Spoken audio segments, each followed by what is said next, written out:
নমস্কার প্রিয় দর্শক, আপনারা দেখছেন দ্য কেবি নিউজ প্লাস। আপনাদের সঙ্গে কথা বলছি আদিত্য।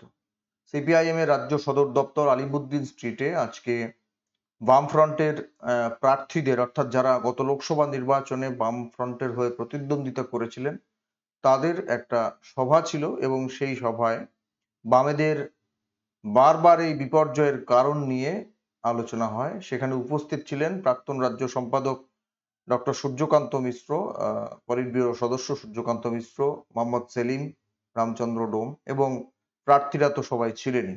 সবাই ছিলেন মানে তিনজন ছিলেন না, অনুপস্থিত ছিলেন এক দীপশিতা ধর, 2 নম্বর প্রতিকুর রহমান এবং 3 নম্বর সায়রা শাহ হালিম। এই তিনজন উপস্থিত থাকতে পারেননি বিশেষ কারণে, বাকিরা সবাই উপস্থিত ছিলেন।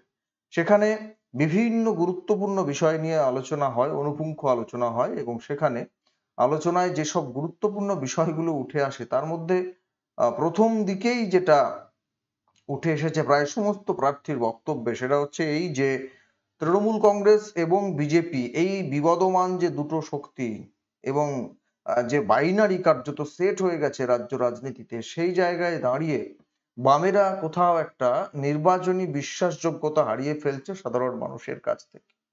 যতবার বলা হচ্ছে যে বাম এবং বিজেপি, তৃণমূল কংগ্রেস এবং বিজেপির বাইরে বামের একটা বিকল্প শক্তি নিয়ে বাম কংগ্রেস তারা জোট হিসেবে উঠে আসছে, যতবার বলা হচ্ছে ততবার কিন্তু মানুষের কাছে কার্যত বিশ্বাসযোগ্যতা হারাচ্ছে এই বক্তব্য এবং সেই বাইনারির মধ্যেই মানুষ চলে যাচ্ছেন।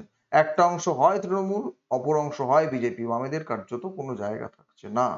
বাম কংগ্রেস জোট করে নির্বাচনের লড়াই হলো এবারে। এবারে যথেষ্ট আশা করেছিলেন বামপন্থী মানুষেরা বা রাজ্যের ওয়াকিবহাল মহল যে বামেদের ভোট শেয়ার অনেকটা বাড়বে, যেহেতু বাম কংগ্রেসের একটা জোটবদ্ধ লড়াই চলছে এবং এবারে হয়তো শূন্যের ঘেরও কেটে যাবে বামেদের।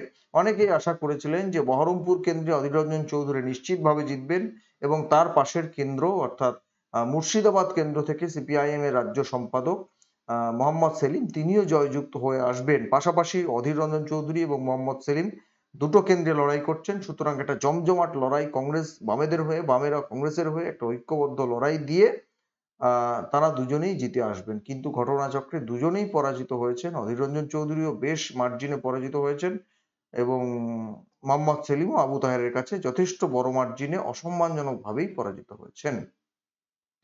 একমাত্র আসন জিতেছে এই তৃণমূল এবং বিজেপির বাইরে ঈশা খান চৌধুরী, তিনি কংগ্রেসের প্রার্থী হিসেবে জিতেছেন। সে তো কংগ্রেসের পার্ট, কিন্তু বামেদের বক্তব্যে কি উঠে আসছে দেখুন। এই কংগ্রেসের সঙ্গে জোট প্রসঙ্গেও বিভিন্ন বিষয় কিন্তু উঠে আসছে। কোথাও বলা হচ্ছে জোটটা একদম নিচুতলা পর্যন্ত খুব শক্তপোক্ত হয়েছে, আবার কোথাও অভিজ্ঞতা যে মোটেই জোটের কোনো বিষয় ছিল না এবং সেটা এই মুহূর্তে কিন্তু প্রমাণ পাওয়া যাচ্ছে ওই বাগদার নির্বাচনে। দেখুন, দুটো দলই কিন্তু বাগদাতে প্রার্থী দিয়ে দিল, সিপিএমও প্রার্থী দিয়েছে, ওদিকে কংগ্রেসও অশোক হালদারকে প্রার্থী করে দিয়েছে। সুতরাং এটা একটা উপনির্বাচন, সেখানেও সেই বিষয়টাকে যদি আমরা ছেড়েও দিই, বৃহত্তর পার্সপেক্টিভে যদি গোটা বিষয়টাকে দেখবার চেষ্টা করি, তাহলেও কিন্তু এটা উঠে আসছে যে কংগ্রেসের সঙ্গে জোটের বিষয়টা খুব অল্প বিস্তর হলেও উঠে আসছে।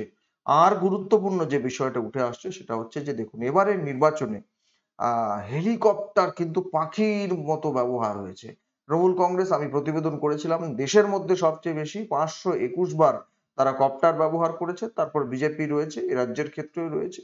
সেই জায়গা থেকে দাঁড়িয়ে কিন্তু বামেরা হেলিকপ্টার তো দূরের কথা, তারা প্রকৃত অর্থে গাড়ির যে বহর, সেই বহরও কিন্তু খুব বেশি দেখাতে পারেনি। বিভিন্ন জায়গায় আমরা দেখেছি যে তৃণমূল কংগ্রেসের প্রার্থীরা বা নেতারা, সেলিব্রিটি প্রচারকরা, তারা যখন, বা বিজেপির ক্ষেত্রেও তারা যখন হুড খোলা জিপ ব্যবহার করেছেন বিভিন্ন ধরনের, আমরা অভিষেক বন্দ্যোপাধ্যায়কে দেখেছি একদম সুসজ্জিত অবস্থায় অনেক উঁচু এবং খুব ভীষণভাবে সাজানো গোছানো একটা রোড শো করতে ওই জিপে চেপে।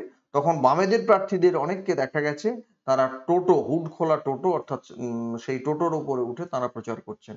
আহ, সুতরাং হেলিকপ্টারের সঙ্গে বামেদের টোটো বোধহয় সেভাবে পেরে উঠলো না। এ বিষয়টা খুব জোরালো ভাবে উঠে এসেছে প্রায় সমস্ত প্রার্থীদের বক্তব্যে।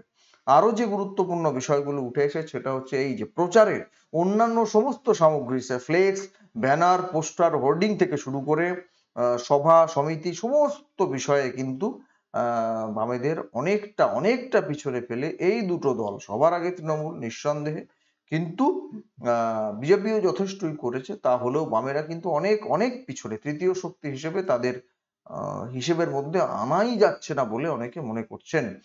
প্রার্থীদের মিটিংয়ে এই বিষয়গুলো উঠেছে। আর একটা গুরুত্বপূর্ণ বিষয় যেটা অত্যন্ত কি বলবো, একটা স্পর্শকাতর বিষয় তো বটেই, এবং বামেদের সিপিআইএম সহ অন্যান্য বাম দলগুলি বাম রাজনীতির ক্ষেত্রে একটা বড় প্রশ্ন চিহ্ন। কেউ কেউ বলছেন যে শ্রমিক সংগঠন এবং কৃষক সংগঠন বা শ্রমিক স্তরের মানুষ, কৃষক অংশের মানুষ, তাদের সঙ্গে নাকি বামেদের কার্যত এখন কোনো যোগাযোগ নেই, এরকম একটা বিচ্ছিন্নতার পরিবেশ পরিস্থিতি তৈরি হয়েছে। সুতরাং তাহলে বামেদের হয়ে কে ভোট করবে, কে বামেদের ভোট দেবে, এই সামগ্রিক বিষয়গুলো তো উঠে আসছে। এক নম্বর আমি যেটা বলতে চাইলাম যে একটা অসম লড়াই, মোহাম্মদ সেলিমও বলেছিলেন নির্বাচনী যে ফলাফল, সে ফলাফল বেরোবার পর আলিমুদ্দিন স্ট্রিট থেকে সাংবাদিক বৈঠক করে যে আমরা অসম লড়াই লড়তে নেমেছিলাম, এবং অসম লড়াই লড়তে নেমে আমরা পরাজিত হয়েছি। আমি আগেই বললাম যে হেলিকপ্টারের সঙ্গে টোটো নিশ্চিতভাবে একটা অসম লড়াই, অবশ্যই একটা অসম লড়াই। আরো যে বিষয়টা উঠে এসছে কথাবার্তার মধ্যে দিয়ে, বিভিন্ন প্রার্থীদের আলোচনায় আমি বললাম জনবিচ্ছিন্নতার প্রসঙ্গটা উঠেছে। পোস্টার, হোর্ডিং, ফ্লেক্স, ব্যানার, সভা সমিতি সবকিছুতেই সিপিআইএম সহ অন্যান্য বামেরা, তারা তৃণমূল কংগ্রেস বিজেপির চাইতে অনেকটা পিছিয়ে, এই বিষয়গুলো উঠে এসেছে। তার সঙ্গে বৃদ্ধতন্ত্রের যে ব্যাপারটা, বামেদের গায়ে সবসময় একটা স্ট্যাম্প আটকে দেওয়া হয়, এবার তো সেটা কিছুটা কাটানো হয়েছিল। এবারে এই দেখছেন আপনারা তরুণ তুর্কিদের সবাইকে প্রার্থী করা হয়েছিল। সায়ন ব্যানার্জি থেকে শুরু করে দীপশিতা ধর, সৃজন ভট্টাচার্য, প্রতিকুর রহমান, অনেককে অনেককে একদম ইয়াং তরুণ তুর্কিদের প্রার্থী করে দেওয়া হয়েছিল। তা হলেও কেন বামেদের গ্রহণযোগ্যতা সেই স্তরে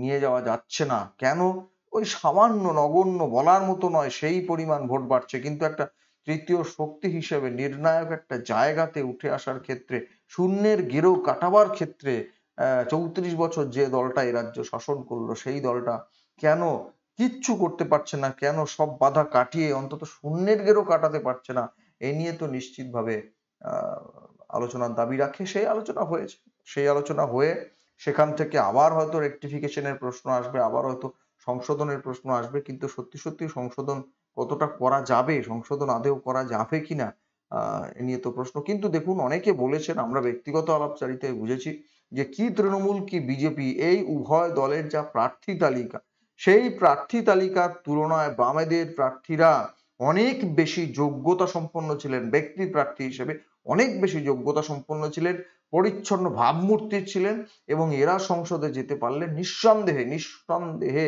সাধারণ মানুষের কথা সংসদে আরো বেশি বেশি করে তুলে ধরতেন, এ বিষয়ে কোনো সন্দেহ নেই। অনেক মানুষ বলছেন, কিন্তু আলটিমেটলি ভোটের খাতায় কিন্তু তাদের সংযোজন ঘটছে না, মানুষ কিন্তু বামেদের ভোট দিয়ে তাদের জয়যুক্ত করার কথা ভাবতেই পারছেন না। সেই কারণে বারবার শূন্যের মুখোমুখি হতে হচ্ছে, বারবার বিশ্বাসযোগ্যতা নিয়ে প্রশ্ন উঠে যাচ্ছে। ওই যে একজন বলেছেন, যে একজন প্রার্থী বলেছেন যে নির্বাচনী রাজনীতিতে বামেরা বিশ্বাসযোগ্যতাই কার্যত হারিয়ে ফেলছে, এবং এই বিশ্বাসযোগ্যতা পুনরুদ্ধার করার জন্য কি করা যায় দ্রুততার সঙ্গে সে বিষয়ে সিদ্ধান্ত নিয়ে আলোচনার প্রয়োজন আছে।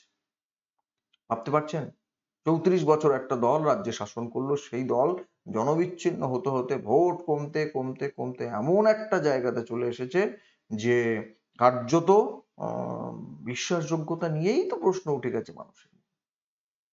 অর্থের অভাব তো আছে, নিঃসন্দেহে আছে। অনেক জেলা কমিটি, সিপিআইএম এর বিভিন্ন জেলা কমিটি, অনেক জেলা কমিটি, তারা তাদের যে হোল টাইমার, সেই হোল টাইমারের সংখ্যা কমতে কমতে কমতে কমতে অর্থ দেওয়া যাচ্ছে না, রাখা যাচ্ছে না। এক নম্বর, অনেক জেলা কমিটি গাড়ি বিক্রি করবার, যে সমস্ত গাড়ি টাড়ি পার্টি অফিসের কাজে, সেখান থেকে গাড়ি টাড়ি অনেক বিক্রি করে দেওয়ার সিদ্ধান্ত গ্রহণ করছেন, খবর পাওয়া যায় বিভিন্ন সময়, জানি ব্যক্তিগত জায়গা থেকে বিভিন্ন রকমের যোগাযোগ সূত্রে জানতে পারি। এইরকম একটা দশা হচ্ছে, এবং নিশ্চিতভাবে অর্থটা একটা বড় ফ্যাক্টর। গোটা দেশের ক্ষেত্রে বিজেপি ক্ষমতায় আছে, তাদের প্রচুর অর্থ, ইলেকটোরাল বন্ড একটা গুরুত্বপূর্ণ ফ্যাক্টর। অসম লড়াই তো বটেই, কেন এত হেলিকপ্টার, কেন এত আকাশে আকাশে ওরা, হ্যাঁ, সে প্রধানমন্ত্রী নরেন্দ্র মোদী থেকে শুরু করে এ রাজ্যের মাননীয় মুখ্যমন্ত্রী মমতা বন্দ্যোপাধ্যায়, অমিত শাহ থেকে শুরু করে অন্যান্য রাজ্যের তেজস্বী যাদব, নীতিশ কুমার, কাদের কথা বলবো না, কিন্তু ইলেকটোরাল বন্ড তো বামেরা সেভাবে পায় না, সেভাবে কেন কিছুই কার্যত পায় না। সুতরাং তাদের ওই অসম লড়াইয়ের জায়গা থেকেই মানুষকে জয় করার ভাবনা যতদিন না তারা ভাবতে পারবেন, উপায় খুঁজে পাবেন, ভাবছেন নিশ্চয়ই কিন্তু উপায় খুঁজে যতদিন না পাবেন, ততক্ষণ পর্যন্ত ওই হেলিকপ্টার বনাম টোটোতেই থাকতে হবে, টোটোতেই থাকতে হবে। তবে এর মধ্যে দাঁড়িয়েও যেটা বলার বিষয় সেটা হচ্ছে যে একটা এই যে ইয়াং ব্রিগেডকে নামিয়ে দেওয়া হয়েছে, এর মধ্যে দিয়ে কিন্তু সাধারণ মানুষের কাছে বিশ্বাসযোগ্যতা ফিরে আসার একটা রাস্তা তৈরি হবেই, এতে কোনো সন্দেহ নেই। তরুণ ব্রিগেড তাদের মানুষ পছন্দ করবেন, কিন্তু জনবিচ্ছিন্নতাটার যে কথা উঠে আসছে সেটাকে কিন্তু কাটিয়ে উঠতে হবে। যে কোনো ভাবে শ্রমিক অংশ, কৃষক অংশ, তরুণ, ছাত্র, যুব, মহিলা সবার সঙ্গে যে নিবিড় ঐক্য, নিবিড় যোগাযোগ গড়ে তোলা, সেক্ষেত্রে বামেদের ঘাটতি হবে, এই বিষয়টা কিন্তু মেনে নেওয়া যায় না। একটা মাটির সঙ্গে মিশে থাকা সংগঠন যারা 34 বছর এ রাজ্যে শাসন ক্ষমতায় ছিল, তারা জনবিচ্ছিন্ন হয়ে যাবে, কৃষক অংশের থেকে বিচ্ছিন্ন হয়ে যাবে, মহিলাদের থেকে বিচ্ছিন্ন হয়ে যাবে, আর খালি আলোচনা করে কিন্তু কিছু হবে না। প্রিয় দর্শক, কি বলবেন আপনারা? যে গুরুত্বপূর্ণ বিষয়গুলো বাম প্রার্থীদের আলোচনায় উঠে এলো, এরপরে সংগঠনগতভাবে আলোচনা হবে, সেখানে অন্যান্য বিষয় আরো উঠে আসবে, সেগুলো আপনাদের কাছে যথারীতি রাখবো। কিন্তু প্রার্থীদের আলোচনায় যে গুরুত্বপূর্ণ বিষয়গুলো উঠে এলো, এগুলোর সঙ্গে আপনারা কি একমত? সত্যি সত্যিই তো একটা অসম লড়াইয়ে নেমেছিল বামেরা, এই অসম লড়াই কাটিয়ে সমতায় ফেরার বা একটা তুল্যমূল্য লড়াই দেবার ভাবনা কি বামেরা ভাবতে পারবে? আগামী দিনে তুল্যমূল্য লড়াই দেবার জায়গায় কি বামেরা যেতে পারবে? এই প্রশ্ন রাখলাম। আপনারা আপনাদের মূল্যবান মতামত কমেন্ট বক্সে কমেন্ট করে জানাবেন। নজর রাখবেন আমাদের প্রত্যেকটা প্রতিবেদনে। দেখা হবে পরের প্রতিবেদন নিয়ে খুব তাড়াতাড়ি। ধন্যবাদ।